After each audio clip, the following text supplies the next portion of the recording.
Je suis celui qui concentre sa force sur un seul axe, jusqu'à ce que cet axe produise. Tu as des idées, beaucoup d'idées, peut-être trop d'idées. Lundi, tu veux lancer un business en ligne. Mardi, tu veux investir dans l'immobilier. Mercredi, tu découvres les crypto-monnaies. Jeudi, tu penses à une formation. Vendredi, tu veux tout arrêter et recommencer. Et dimanche soir, quand tu regardes ta semaine, rien n'a avancé. Pas parce que tu es paresseux, pas parce que tu manques de talent, mais parce que tu es dispersé. Et la dispersion est le tueur silencieux de la richesse. Le principe spirituel est d'une clarté absolue. Un homme au cœur partagé est instable dans toutes ses voies. Pas dans certaines de ses voies, dans toutes. Quand tu divises ton attention, tu divises ta puissance. Quand tu divises ta puissance, tu divises tes résultats. Et des résultats divisés ne construisent rien, ils s'annulent. 10 projets à 10% ne font pas 100%, ils font 0. Parce qu'aucun d'entre eux n'a reçu assez d'énergie pour tenir debout. Regarde autour de toi. Les gens qui construisent de la richesse durable ont un point commun que personne ne mentionne. Ce n'est pas qu'ils sont plus intelligents, ce n'est pas qu'ils travaillent plus, c'est qu'ils font moins de choses. Mais les choses qu'ils font, ils les font avec une intensité que les autres ne peuvent même pas imaginer. Warren Buffett a dit un jour que la différence entre les gens qui réussissent et ceux qui réussissent vraiment, c'est que ceux qui réussissent vraiment disent non à presque tout. Pas parce qu'ils n'ont pas d'option, parce qu'ils protègent leur concentration. Maintenant, faisons le pont avec l'argent. Parce que la dispersion ne coûte pas seulement du temps, elle coûte de l'argent, beaucoup d'argent.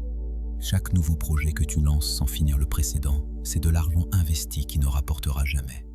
Chaque nouvelle formation que tu achètes sans appliquer la précédente, c'est du capital gaspillé.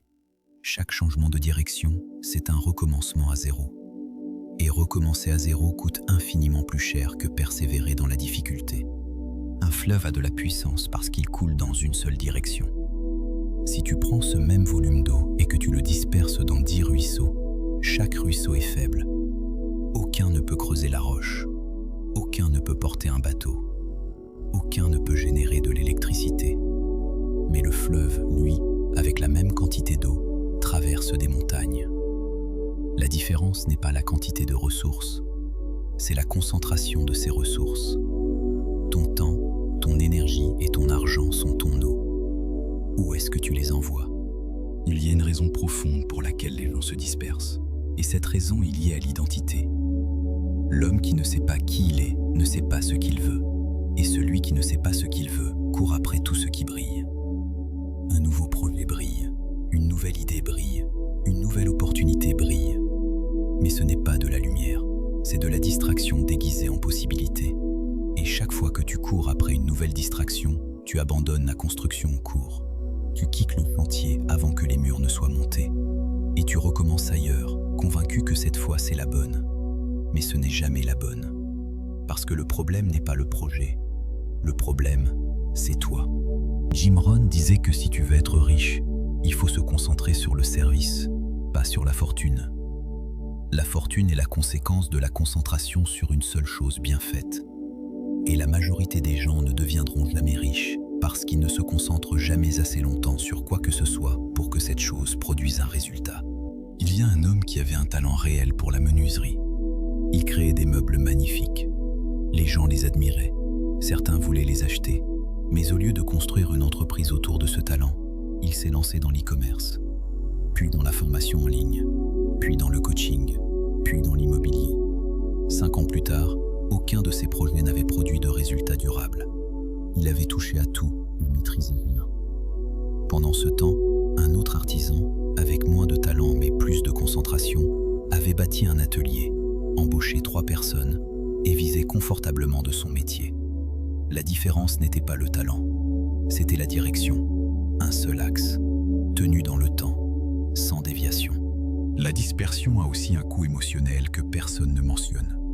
Quand tu es dispersé, tu ne te sens jamais compétent. Tu effleures chaque domaine sans jamais le maîtriser. Tu sais un peu de tout, mais tu ne maîtrises rien. Et cette sensation d'incomplétude permanente ronge ta confiance. Tu commences à douter de toi, pas parce que tu es incapable, mais parce que tu n'as jamais donné à une seule chose le temps nécessaire pour qu'elle prouve ta capacité. La maîtrise exige du temps concentré. Et le temps concentré exige le courage de dire non à tout le reste. Alors comment sortir de la dispersion? 3 étapes. 3, pas 10, pas 20, 3. Première étape. Définis ta mission en une seule phrase. Pas un paragraphe, une phrase. Si tu ne peux pas décrire ce que tu construis en une phrase, c'est que tu ne sais pas encore ce que tu construis. Et si tu ne sais pas ce que tu construis, tout te semblera intéressant. Tout sera une priorité. Et quand tout est une priorité, rien ne l'est. Deuxième étape. Choisis un seul objectif pour les 90 prochains jours. Un seul. Pas 2, pas 3. Un. Et décide que pendant ces 90 jours, quoi qu'il arrive, tu ne changes pas de direction. Tu ne lances pas un nouveau projet. Tu ne t'inscris pas à une nouvelle formation. Tu restes sur l'axe. Même quand c'est ennuyeux. Même quand tu ne vois pas de résultats.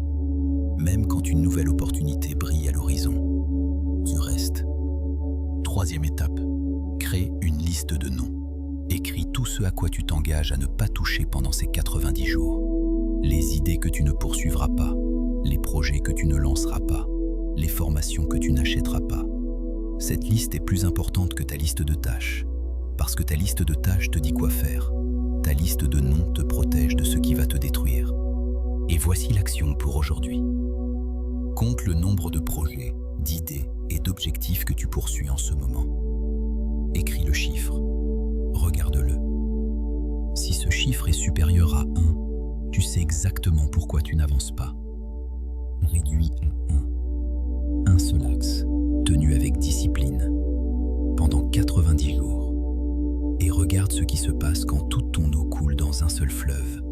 La concentration n'est pas une imitation, c'est une libération. Quand tu sais exactement où tu vas, tu arrêtes de courir dans toutes les directions. Tu arrêtes de douter, tu arrêtes de comparer, tu construis. Et celui qui construit avec concentration bâtit quelque chose que celui qui se disperse ne bâtira jamais. Je suis celui qui choisit un axe et qui le tient. Je suis celui dont la concentration est plus puissante que la quantité de projets.